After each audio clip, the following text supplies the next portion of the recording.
نستعينه ونستغفره ونعوذ بالله من شرور أنفسنا وسيئات أعمالنا من يهده الله فلا مضل له ومن يضلل فلا هادي له وأشهد أن لا إله إلا الله وحده لا شريك له وأشهد أن محمدًا عبده ورسوله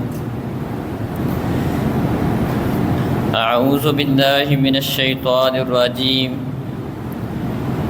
يا أيها الذين آمنوا اتقوا الله حق تقاته ولا تموتن إلا وأنتم مسلمون يا أيها الناس اتقوا ربكم الذي خلقكم من نفس واحدة وخلق منها زوجها وبث منهما رجالا كثيرا ونساء واتقوا الله الذي تساءلون به والأرحام إن الله كان عليكم رقيبا يا أيها الذين آمنوا اتقوا الله وقولوا قولا سديدا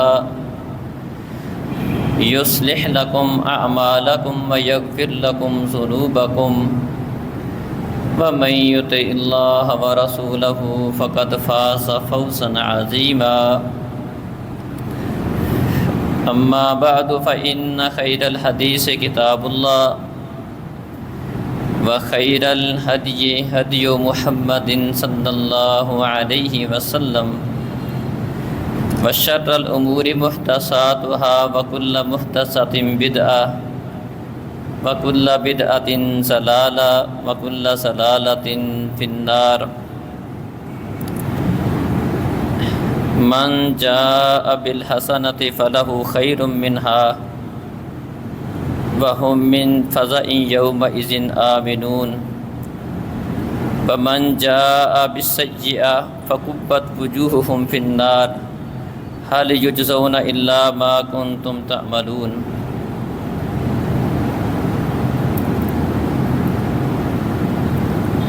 محترم عزیز بھائیوں اور بزرگوں، معزز ماؤں بہنوں،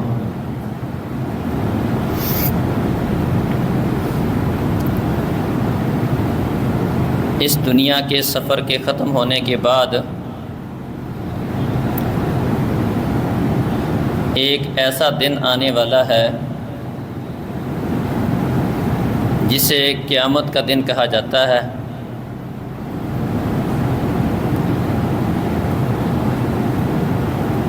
اس دن اللہ رب العزت نے لوگوں کے تمام معاملات کا حساب کتاب لینا ہے اور لوگوں کے لیے جنت اور جہنم کا فیصلہ کرنا ہے۔ چونکہ اس دن دو طرح کے لوگ ہوں گے،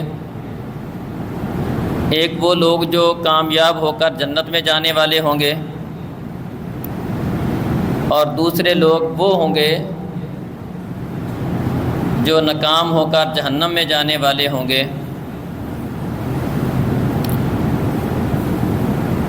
تو اس دن لوگ بہت بڑی گھبراہٹ میں ہوں گے، پریشانی میں ہوں گے کہ ان کے متعلق کیا فیصلہ کیا جاتا ہے۔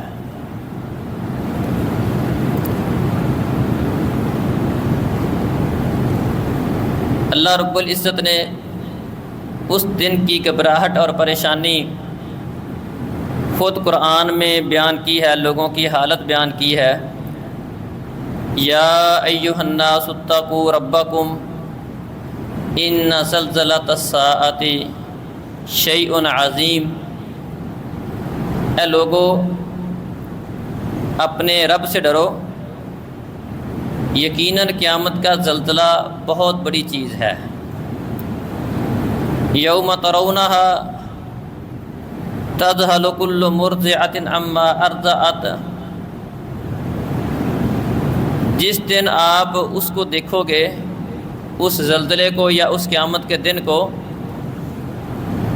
کہ ہر وہ عورت جو اپنے بچے کو دودھ پلانے والی تھی اس سے غافل ہو جائے گی جس کو اس نے دودھ پلایا تھا، حالانکہ بچے کے ساتھ والدہ کو بہت پیار ہوتا ہے، لیکن اس دن والدہ اپنی سب سے پیاری چیز اپنے بچے سے غافل ہو کر صرف اپنی فکر کرے گی۔ وَتَضَعُ كُلُّ ذَاتِ حَمْلٍ حَمْلَهَا، اور ہر بوجھ والی، ہر حمل والی اپنا حمل اور اپنا بوجھ گرا دے گی۔ وَتَرَى النَّاسَ سُكَارَىٰ، اور اس دن آپ لوگوں کو دیکھو گے کہ وہ نشے کی حالت میں ہے۔ وَمَا هُمْ بِسُكَارَىٰ، حالانکہ وہ نشے کی حالت میں نہیں ہوں گے، انہوں نے نشہ نہیں کیا ہوا ہوگا۔ وَلَٰكِنَّ عَذَابَ اللَّهِ شَدِيدٌ، بلکہ اس کی وجہ یہ ہوگی کہ اللہ کا عذاب بڑا سخت ہے۔ تو اس دن لوگوں کی یہ حالت اور کیفیت اللہ تعالیٰ نے خود بیان کی ہے۔ اسی طرح صحیح بخاری وغیرہ میں حدیث ہے، نبی صلی اللہ علیہ وسلم نے فرمایا یحشر الناس یوم القیامہ حفاۃ عراۃ غرلا، قیامت والے دن لوگ اس حالت میں جمع کیے جائیں گے کہ وہ ننگے بدن، ننگے پاؤں اور بغیر ختنے کے ہوں گے۔ جس طرح انسان دنیا میں آیا تھا اسی طرح انسان کو اٹھایا جائے گا۔ اماں عائشہ رضی اللہ عنہا اس حدیث کی راویہ ہیں، کہتی ہیں جب پیارے نبی صلی اللہ علیہ وسلم سے جب میں نے یہ بات سنی تو میرے ذہن میں سوال آیا، میں نے پوچھا اے اللہ کے رسول، وہاں پر مرد بھی ہوں گے، عورتیں بھی ہوں گی، ینظر بعضهم بعضا، لوگ ایک دوسرے کو دیکھیں گے نہیں؟ فرمایا الامر اشد من ان ینظر بعضهم الى بعض، ایسا معاملہ اس سے کہیں بڑھ کر سخت ہوگا کہ کسی بندے کے، کسی عورت کے، کسی مرد کے، کسی ذہن کے کونے خدرے میں یہ بات آ جائے کہ وہ کسی دوسرے کو دیکھ لے۔ ہر بندے کو اس دن اپنی فکر ہوگی، ہر بندے کو اپنی پڑی ہوگی، کوئی کسی دوسرے کی فکر نہیں کرے گا۔ اللہ اکبر۔ اسی طرح ایک اور حدیث ہے، اس میں بھی نبی صلی اللہ علیہ وسلم نے یہ خاکہ بیان کیا، فرمایا تدنو الشمس یوم القیامہ من الخلق حتی تکون منہم کمقدار میل، قیامت والے دن سورج لوگوں کے قریب کیا جائے گا، سورج مخلوق کے قریب آ جائے گا، اتنا قریب آ جائے گا جتنا کہ 1 میل کا فاصلہ ہے۔ 1 میل کے 2 مطلب بیان کرتے ہیں۔ 1 میل عربی کے اندر یہ آنکھوں میں جو ہم سلائی پھیرتے ہیں اس کو بھی میل کہتے ہیں۔ 1 میل وہ معروف ہے جو مسافت والا میل ہے، یہ تقریباً 1.5 کلومیٹر کا 1 میل ہوتا ہے۔ آج سورج ہم سے لاکھوں میلوں کے فاصلے پر ہے، اور کوئی بندہ گرمی کے اندر آدھا گھنٹہ اگر سورج میں کھڑے ہونے کی زحمت کر لے تو شاید وہ اس سورج کی تپش کو برداشت نہیں کر پائے گا۔ اس دن اللہ تعالیٰ سورج کو اتنا قریب کر دیں گے، دن قیامت کا ہے، اس کے بعد حساب بھی ہونا ہے، جنت جہنم کا فیصلہ بھی ہونا ہے، اس کی فکر علیحدہ ہے، اور سورج کی حرارت، اس کی گرمی، اس کی تپش وہ علیحدہ ہے۔ فرمایا فیکون الناس علی قدر اعمالہم فی العرق، لوگ اپنے اعمال کے حساب سے پسینے میں غرق ہوں گے۔ فمنہم من یکون الی کعبیہ، بعض لوگ وہ ہوں گے جن کا پسینہ ان کے ٹخنے تک ہوگا، بعض کا گھٹنے تک ہوگا، بعض کا ازار کے باندھنے کی جگہ تک ہوگا، اور فرمایا بعض کا پسینہ اتنا ہوگا کہ جس طرح لگام ہوتی ہے اس کا پسینہ اس کے منہ کو آئے گا، منہ تک اس کے قریب اس کا پسینہ پہنچ جائے گا۔ اور اللہ احکم الحاکمین اس بات پہ قادر ہیں کہ پسینہ ہر انسان کا اس کے گرد جمع کر دیں، ہر بندہ اپنے اپنے اعمال کے حساب سے پسینے میں ڈوبا ہوا ہوگا، اور ہر ایک کا پسینہ زمین میں، ویسے تو پانی زمین میں بہہ جاتا ہے، لیکن چونکہ وہاں پر بہت سارے لوگوں کو پسینہ آئے گا، سب لوگ جمع ہوں گے اور اپنے اپنے اعمال کے حساب سے سب کو پسینہ آ رہا ہوگا۔ گھبراہٹ ہر بندے کی اپنے حساب سے ہوگی، ہر بندہ پریشان ہوگا، گھبراہٹ کا شکار ہوگا، لیکن گھبراہٹ کے مراحل مختلف ہیں، گھبراہٹ کے مراحل مختلف ہوں گے۔ کسی کی گھبراہٹ اس قدر ہے کہ اس کا پسینہ اس کے ٹخنے تک ہے، کسی کی گھبراہٹ اس طرح ہے کہ اس کا پسینہ گھٹنے تک آیا ہوا ہے، کسی کی گھبراہٹ اس قدر زیادہ ہے کہ اس کا پسینہ اس کے ہاف جسم تک آیا ہوا ہے، اور کوئی پورا پسینے میں ہی غرق ہے، اور اللہ رب العزت ہر بندے کا پسینہ اس کے گرد جمع کریں گے۔ تو یہ اس دن کی ہولناکی ہے، قیامت والا دن جو 50,000 سال کے برابر دن ہے۔ لوگ اپنے اپنے اعمال کے حساب سے وہاں پر پسینے میں ڈوبے ہوئے ہیں، اور یہ پسینہ، یہ گھبراہٹ ہر بندے کی اپنے اعمال کے حساب سے ہوگی۔ جو لوگ اچھے عمل کر کے آئے ہوں گے، بلکہ جن کے اعمال جتنے زیادہ اچھے ہوں گے اتنا زیادہ وہ گھبراہٹ سے محفوظ ہوں گے۔ اللہ قرآن میں کہتے ہیں من جاء بالحسنۃ فلہ خیر منہا، جو نیکی لے کر آئے گا قیامت والے دن اللہ تعالیٰ اس کو اس سے بہتر بدلہ عطا کریں گے۔ یہ اللہ کا قاعدہ ہے، اللہ اچھا کر کے بہتر کر کے لوٹاتا ہے۔ ایک نیکی کرو کم از کم 10 گنا دیتا ہے، 10 گنا سے بڑھا کر 700 گنا، بلکہ کسی کو اس سے بھی زیادہ کر کے واپس کرے گا۔ فرمایا کوئی اخلاص کے ساتھ ایک کھجور بھی اللہ تعالیٰ کی راہ میں، تھوڑی سی چیز بھی اللہ کی راہ میں خرچ کرتا ہے، اللہ اس کے اخلاص کو دیکھتے اس کو بڑھا کے اس کو بڑا کر کے اس کو واپس کرے گا۔ من جاء بالحسنہ، جو نیکی لے کر آیا ہوگا اللہ اس کو اس کا بہتر بدلہ دے گا۔ وَهُم مِّن فَزَعٍ يَوْمَئِذٍ آمِنُونَ، اور وہ لوگ اس دن بڑی گھبراہٹ سے محفوظ ہوں گے۔ مطلب لوگ گھبراہٹ کا شکار ہوں گے، جو نیکی کر کے آئے ہوں گے، اچھے اعمال کر کے آئے ہوں گے، وہ بڑی گھبراہٹ سے محفوظ ہوں گے۔ تھوڑی بہت پریشانی تو ہر بندے کو آئے گی، لیکن جس قدر لوگوں کے اعمال اچھے ہوں گے دنیا میں، جو اللہ تعالیٰ کی اطاعت، فرما برداری، نیکی، تقوی، پرہیزگاری، نماز، روزہ، اخلاص، ایمان، یہ دولت جن کے پاس جتنی زیادہ ہوگی اسی قدر وہ کم گھبراہٹ کا شکار ہوں گے۔ اس لیے فرمایا وَهُم مِّن فَزَعٍ يَوْمَئِذٍ، فَزَعٍ کا مطلب وہ اس دن کی بڑی گھبراہٹ سے امن میں ہوں گے۔ چھوٹا موٹا مسئلہ تو ہوگا ہی، لیکن بڑی گھبراہٹ سے وہ امن میں ہوں گے۔ اور کس قدر امن میں ہوں گے؟ جس قدر بندے کے پاس اعمال زیادہ ہوں گے اسی قدر اس کو گھبراہٹ اور پریشانی کم ہوگی، ورنہ پریشانی تو اس دن نبیوں کو بھی ہوگی۔ حدیث میں آتا ہے سورج قریب ہوگا، لوگ ایک ایک نبی کے پاس اپنی یہ عرضی لے کر جائیں گے کہ اللہ ہمارا حساب شروع کر لے، اللہ کے پاس اتنی درخواست کر دو، اتنی سفارش کر دو، اللہ ہمارا حساب شروع کر دے۔ ہر نبی اپنی فکر میں ہوگا، کہے گا نفسی نفسی، مجھے اپنی فکر ہے۔ آج میرا اللہ جس قدر جلال میں ہے، غصے میں ہے، اس قدر اللہ تعالیٰ پہلے کبھی اتنے جلال اور غصے میں نہیں آیا تھا۔ آج میں اپنے رب کے سامنے جا کر بات کرنے کی ہمت اور جرأت نہیں کرتا، یہ میں کام نہیں کر سکتا، آپ دوسرے کا راہ دکھائیں گے۔ آدم علیہ السلام، ابراہیم علیہ السلام کا، نوح علیہ السلام کا نوح، ابراہیم علیہ السلام کا ابراہیم، موسیٰ علیہ السلام کے موسیٰ، عیسیٰ علیہ السلام کے اور عیسیٰ، نبی کریم صلی اللہ علیہ وسلم کا۔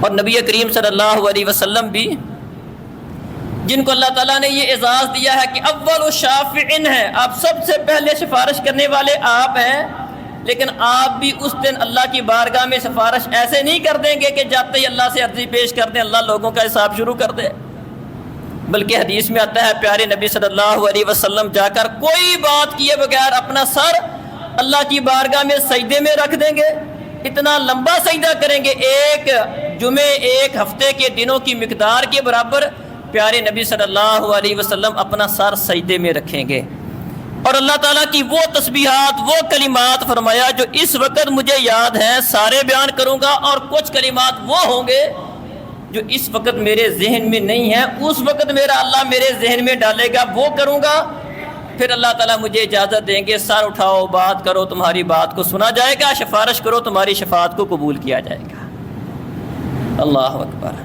تو گھبراہٹ میں سبھی ہوں گے، لیکن کچھ لوگ وہ ہوں گے جو بڑی گھبراہٹ سے محفوظ ہوں گے، قدرے سکون میں ہوں گے، اطمینان میں ہوں گے۔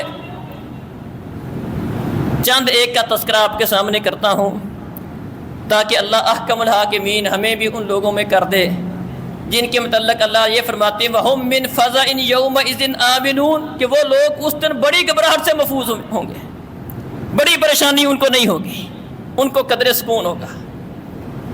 حدیث میں آتا ہے نبی صلی اللہ علیہ وسلم نے اپنی امت کے بارے میں بیان فرمایا کہ میں اپنی امت کے لوگوں کو پانی پلاؤں گا۔ لوگوں نے پوچھا اللہ کے رسول سارے لوگ جمع ہوں گے، آپ کیسے پہچانیں گے یہ میرا امتی ہے؟ کیا نشانی سے پہچانوں گا؟ نشانی کیا بیان کی؟ فرمایا ان امتی یاتون یوم القیامہ غرا محجلین من اثر الوضوء، قیامت والے دن میرے امتی اس طرح آئیں گے کہ وضو کرنے کی وجہ سے ان کے وضو والے اعضاء چمک رہے ہوں گے۔ جو لوگ وضو کرتے تھے، نماز پڑھتے تھے، اس کے اوپر امتی ہونے کی نشانی موجود ہوگی۔ جو نہیں کرتے اس کا مطلب کیا ہوا؟ اس کے اوپر امتی ہونے کی نشانی نہیں ہوگی۔ فرمایا ان کو پانی پلاؤں گا، پہچانوں گا یہ میرا امتی ہے، اور جس کو اس دن میرے ہاتھ سے، میرے حوض سے ایک دفعہ جام نصیب ہو گیا، قیامت کے 50,000 سال کے دوران اس کو دوبارہ پیاس تنگ نہیں کرے گی۔ پیاس والی اس کی پریشانی ختم۔ گرمی کا موسم ہے، ہر 5-10 منٹ کے بعد بندہ پانی پیتا ہے، اور سورج دھوپ میں کھڑا ہو تو بندے کی حالت کیا ہو جائے، اور جب سورج 1 میل کے فاصلے پر ہوگا تو بندے کو پیاس کس قدر پریشان کرے گی۔ ہاں جو نمازی ہے، وضو کرنے والا ہے، امتی ہونے کی اس کے اوپر نشانی موجود ہے۔ جس بندے پر امتی ہونے کی نشانی موجود ہے اس کو پیارے نبی کے ہاتھوں حوض کوثر کا جام نصیب ہوگا، اور جس کو حوض کوثر کا جام نصیب ہو گیا اس کو 50,000 سال میں دوبارہ پیاس تنگ نہیں کرے گی۔ اللہ اکبر، وہ اس پیاس والی پریشانی سے محفوظ ہوگا۔ اس طرح اللہ تعالیٰ نے اور لوگوں کے متعلق پیارے نبی نے بیان فرمایا، فرمایا للشہید عند اللہ ست خصال، شہید کو اللہ تعالیٰ 6 قسم کے اضافی انعامات سے نوازتا ہے۔ شہید کے لیے 6 چیزیں ہیں، 6 خصوصیات ہیں، 6 خصلتیں ہیں۔ یغفر فی اول دفعۃ، جو ہی اس کا خون کا قطرہ گرتا ہے اللہ احکم الحاکمین اس کو معافی دے دیتا ہے، اس کے گناہ معاف کر دیتا ہے۔ شہادت ہوتے ہی اس کا خون کا قطرہ زمین میں گرتے ہی اللہ احکم الحاکمین اس کے گناہ معاف کر دیتا ہے۔ ایک چیز یہ ہے وَيُرَى مَقْعَدَهُ مِنَ الْجَنَّةِ، جو ہی بندہ شہید ہوتا ہے اللہ احکم الحاکمین جنت میں جو اس کا ٹھکانہ ہے اس کی آنکھوں کے سامنے اس کو کر دیتا ہے، اس کو دکھا دیتا ہے یہ تیرا ٹھکانہ ہے۔ وَيُجَارُ مِنْ عَذَابِ الْقَبْرِ، اور تیسری چیز فرمایا اس کو عذاب قبر سے محفوظ رکھا جاتا ہے، عذاب قبر سے اس کو پریشانی کا سامنا نہیں کرنا پڑے گا۔ وَيَأْمَنُ مِنَ الْفَزَعِ الْأَكْبَرِ، اور فرمایا کہ ایک شہید کے لیے خصلت یہ ہے قیامت والے دن جب لوگ بڑی بڑی پریشانیوں کا شکار ہوں گے، بڑی گھبراہٹ کا شکار ہوں گے، پسینوں میں ڈوبے ہوئے ہوں گے، مارا ماری نفسا نفسی کا عالم ہوگا، وہ اس دن کی بڑی گھبراہٹ سے محفوظ ہوگا، وہ بڑی گھبراہٹ کا شکار نہیں ہوگا، وہ سکون میں ہوگا، اطمینان میں ہوگا، وہ اس بڑی گھبراہٹ کا شکار نہیں ہوگا۔ اس کو وہ 50,000 سال نہیں لگیں گے۔ 50,000 یہاں پر آپ دیکھ لیں جتنی گنتی ہماری ہے، ہم سالوں کی گنتی آدم عیسیٰ علیہ السلام سے ہم کرتے ہیں، اس سے پیچھے تو ہمارے پاس گنتی نہیں ہے۔ یہ گنتی ہم نے کی ہے، یہ 2027 جا رہا ہے۔ گویا کہ عیسیٰ علیہ السلام کے زمانے سے لے کر آج تک کا جو وقت گزرا ہے وہ قیامت کا کوئی 25واں حصہ بنتا ہے غالباً، اس دن کا 50,000 سال کا وہ دن ہے۔ تو شہید کو اللہ تعالیٰ کیا اعزاز دیں گے؟ وہ جو گھبراہٹ کا شکار نہیں ہوں گے، وہ 50,000 والا معاملہ ان کو 50,000 والا نہیں لگے گا، ورنہ تو یہ اتنا لمبا پیریڈ گزارنا بہت بڑی مشکل بات ہے۔ یہ امن من الفزع الاکبر، لوگ پسینے میں غرق ہیں، پیاس سے تنگ ہیں، گرمی سے پریشان ہیں، اس دن کی لمبائی سے پریشان ہیں، اتنا بڑا لمبا دن ہے، پتہ نہیں کیا بنے گا۔ یہ امن من الفزع الاکبر، وہ اس دن کی بڑی گھبراہٹ سے محفوظ ہوگا، اللہ تعالیٰ اس کو امن عطا کریں گے۔ وَيُحَلَّى حِلْيَةَ الْإِيمَانِ، اور اس کو ایمان کا زیور پہنایا جائے گا۔ وَيُزَوَّجُ مِنَ الْحُورِ الْعِينِ، اور اللہ تعالیٰ حور العین کے ساتھ اس کی شادی کرے گا۔ وَيُشَفَّعُ فِي 70 إِنسَانًا مِنْ أَقَارِبِهِ، اور اللہ تعالیٰ اس کے رشتہ داروں میں سے 70 بندوں کے بارے میں اس کو شفاعت کا حق دیں گے. اپنے رشتہ داروں میں سے 70 بندوں کی شہید سفارش کرے گا. یہ بہت بڑا اعزاز ہے. اس میں ایک نقطہ بھی ہے، اس کو بھی سمجھیں. دیکھیں، شفاعت صرف اور صرف وہ کرے گا جس کو اللہ اختیار دے گا کہ آپ سفارش کر سکتے ہو، اور صرف اس بندے کے حق میں کی جا سکتی ہے جس کے بارے میں اللہ اجازت دے. جو شفاعت کا حقدار ہوگا اسی کے متعلق سفارش ہوگی. دونوں باتیں، شفاعت بھی وہ کرے گا جس کو اللہ اختیار دے گا، اور شفاعت بھی اسی بندے کے حق میں کی جائے گی جس کے بارے میں اللہ اجازت دے گا، جو شفاعت کا حقدار ہوگا، جس کو اللہ نے جنت دینی ہوگی اسی کے متعلق سفارش کی جا سکتی ہے. دوسرے کے متعلق سفارش کی نہیں جا سکتی. کوئی کر بھی دے اللہ قبول ہی نہیں کرتا. نوح علیہ السلام کی سفارش ہمارے سامنے ہے، کی تھی اللہ نے نہیں قبول کی. ابراہیم علیہ السلام قیامت والے دن کریں گے، اللہ نہیں کرے گا قبول. جس کے بارے میں شفاعت قبول ہوگی وہ واقعتاً وہ بندہ ہوگا جو شفاعت کا حقدار ہوگا. کیا بات سمجھ آئی؟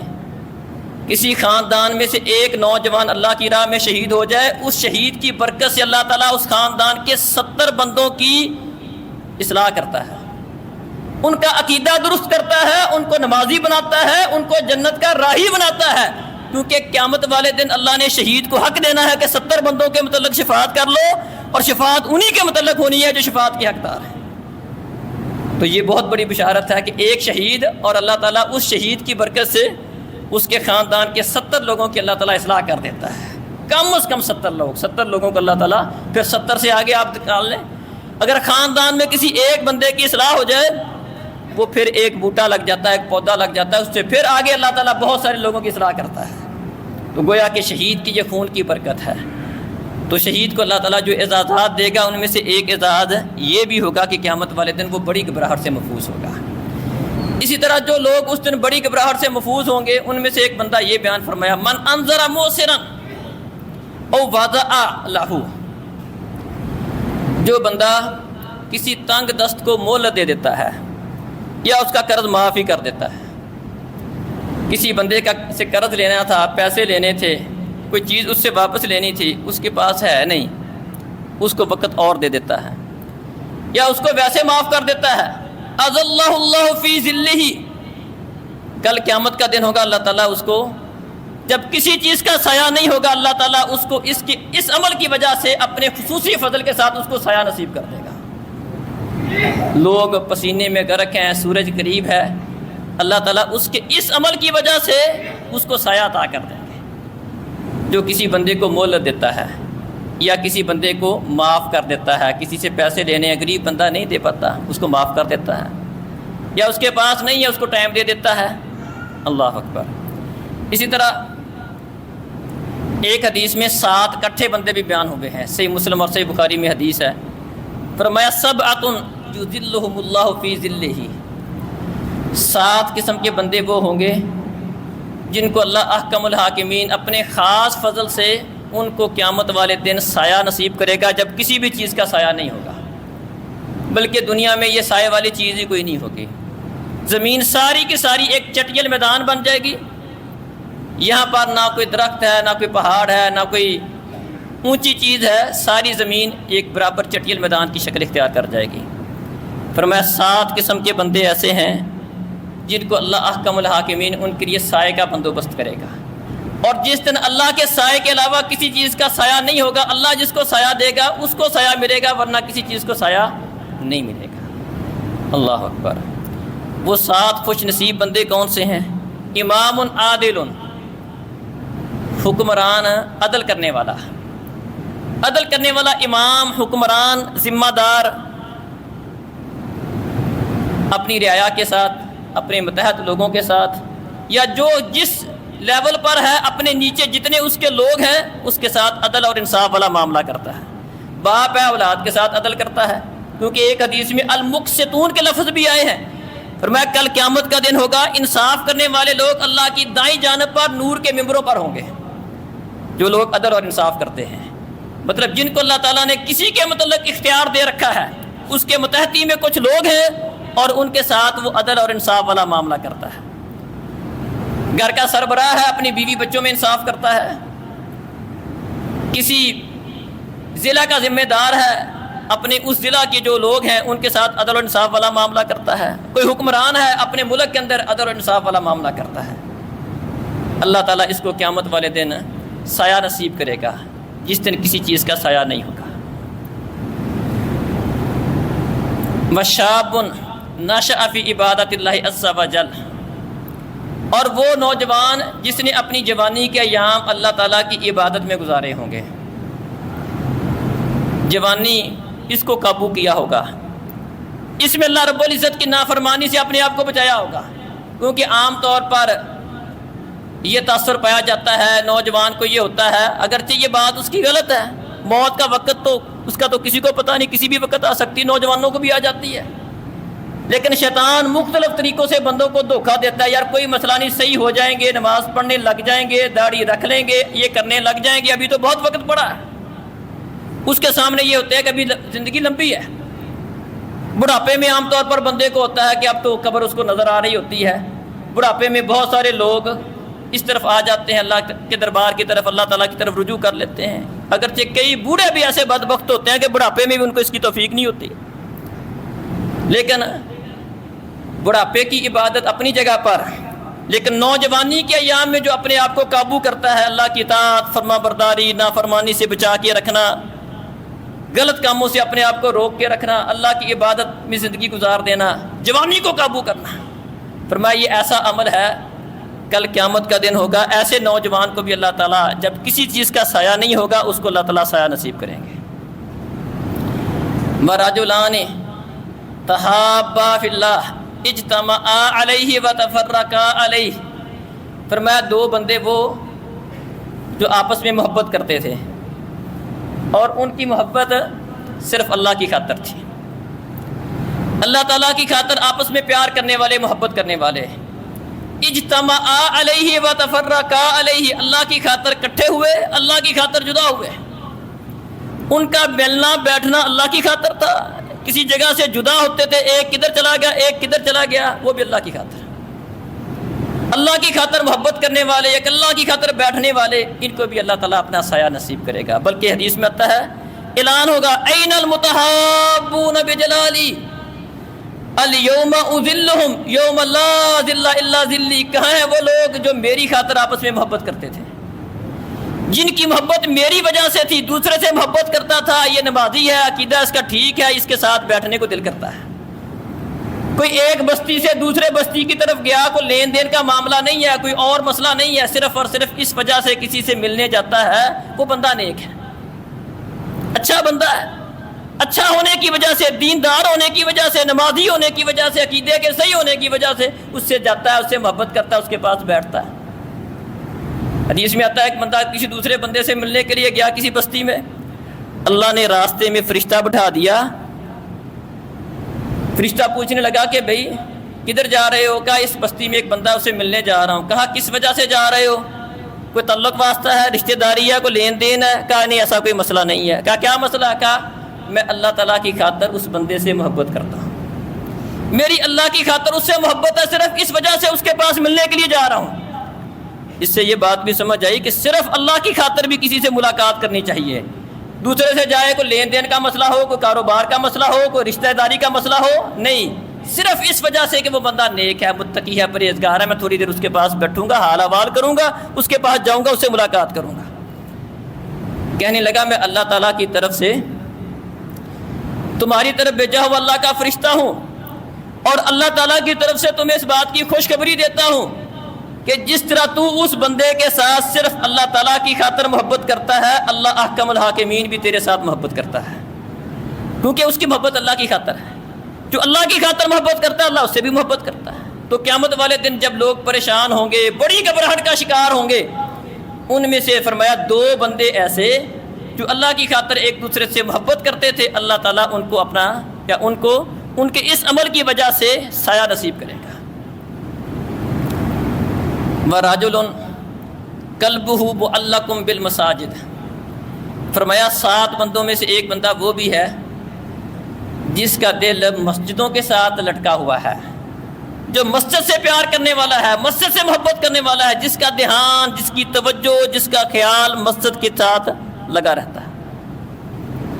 گھر میں آ گیا، کان اس کا مسجد کی طرف ہے، اذان کی طرف ہے، کب اذان ہو کب میں مسجد میں جاؤں۔